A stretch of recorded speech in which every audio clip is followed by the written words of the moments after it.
converted into my bedroom.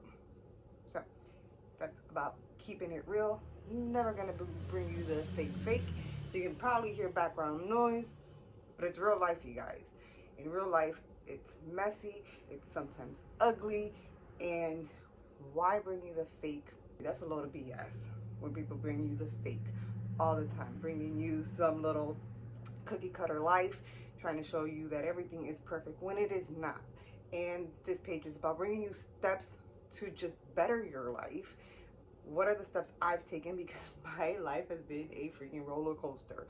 And, you know, from losing myself in a process of trying to be this perfect wife, this perfect mom, this perfect entrepreneur, this perfect, you know, coach, like all these things. And I was losing myself and losing my voice in my 20s and my early teens, like losing all that and not knowing who the hell I was.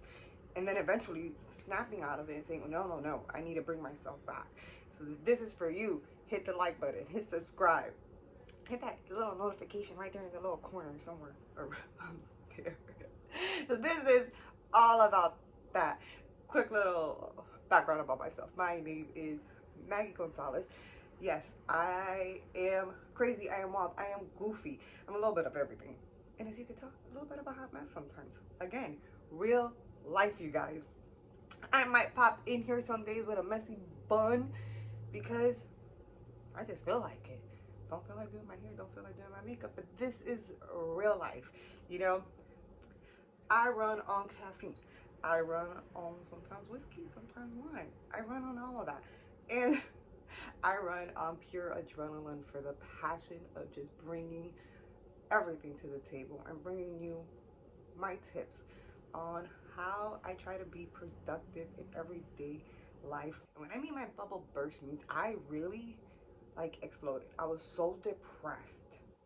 Like in this world of depression can look in so many different forms. I was smiling, but it was the fakest smile you will ever see. She wasn't vocalizing anything. Like I was even afraid to tell my husband, like, yo, I need help in the house. Like I need actual help. Like for some reason I felt like I couldn't say that. Like I couldn't say like, I need you to wash the dishes for me. Like that's not me. And those are just things because I felt like I needed to be this perfect persona for mind blowing, right? And as I started going through this process of just like, I need to take a step back. Like I need to focus on me. Here's the mind blowing fact. For some reason, especially as women, we feel like that's being selfish to say I need to focus on me, right? It's like you are not allowed to be selfless. And it's like this thing that we are taught, like we need to take care of everyone else and we are the last person we should take care of. I need to do something different. I need to focus on me for just a second. Quit the job. I started my own business.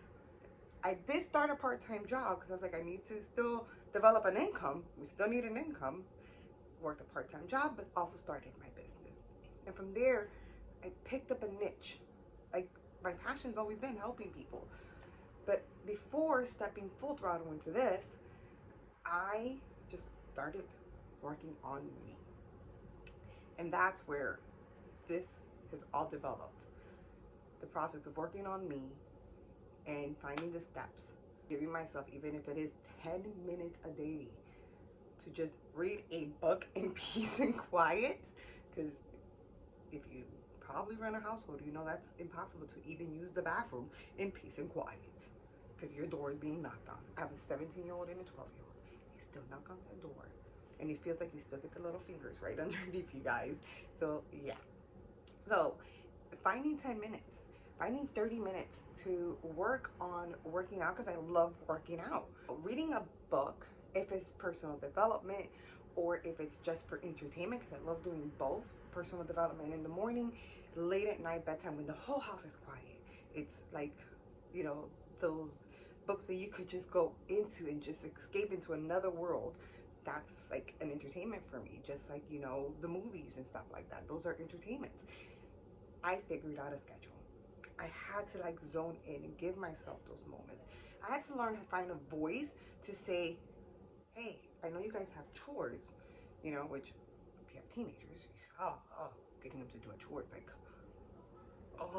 like stepping up the game and just be like yelling, even if you sound like a freaking psycho, yelling at them and say like, no, we need to do more. I need assistance in this house. It's crazy to even think about that, but those are the reality of things I had to do.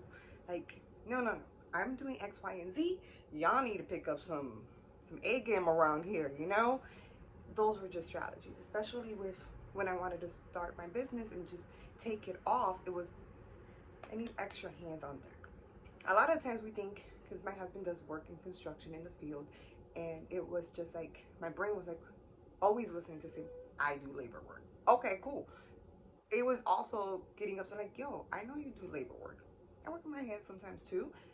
I need you to understand that my mental health is important. My mental stability is important. I work at a desk job, I understand, but at the exact same time, work at a desk job, I come at home and I gotta deal with all this madness. So this is important. And those are the strategies that we're gonna go along on this ride together. And I hope that it brings you, you know, some type of help, some type of inspiration. And if you could take anything away from it, like the tips that I use, things that have helped me along the way in this journey is going on 3 years. And man, I could look in a mirror and just find that confidence, not just like physically, but I love the person I see in the mirror now, you know, because I will tell you that even with weight loss, I've lost an enormous amount of weight. I've even gotten to a point where I got too skinny for myself. BMIs, they'll tell you you could look a certain way, but sometimes you could get to a point where you're too skinny, and you're in that, and you guys might be like, oh my God, like what is too skinny? There is a thing for me as too skinny, and I got to that point, and I was like, nah, it ain't right for me. Like I wasn't comfortable, but I was confident enough to sit there and say, you know what? No, I don't like it. I got there and I was like, no, it ain't for me. Up it up a little bit. That's like that confidence that you could just like be like, I know y'all like it, but I don't. I'm good. I'm gonna, you know, change my meal plan a little bit and go up. And those are steps that I want to teach you. How to build that confidence to be able to say like, okay, cool. How to be able to not worry so much about the opinions of other people if you want to just thrive for yourself. If you want to start your business, if you want to go for a raise and have that confidence to step into that office and tell your boss, like, hey, I do X, Y, and Z, and I think it's time. You know, because I was fearful of doing that for a really long time. Now, no. This Maggie will not tolerate that. And that's the level of confidence I want to show you. This Maggie can say no extremely easily. This Maggie can tell someone without a problem, if I don't want to go to an event, I don't want to attend something because I need to do something else. It's so simple for me to just be extremely apologetic and just say, unfortunately, I cannot go to that event. It's okay. And those are just the steps I want to give you. So I hope this is for you. Once again, hit the subscribe button, hit the like button, and I hope I'm not too goofy, too wild, but I will keep it real with you throughout this whole entire process. I'll be here every single Monday. So talk to you soon.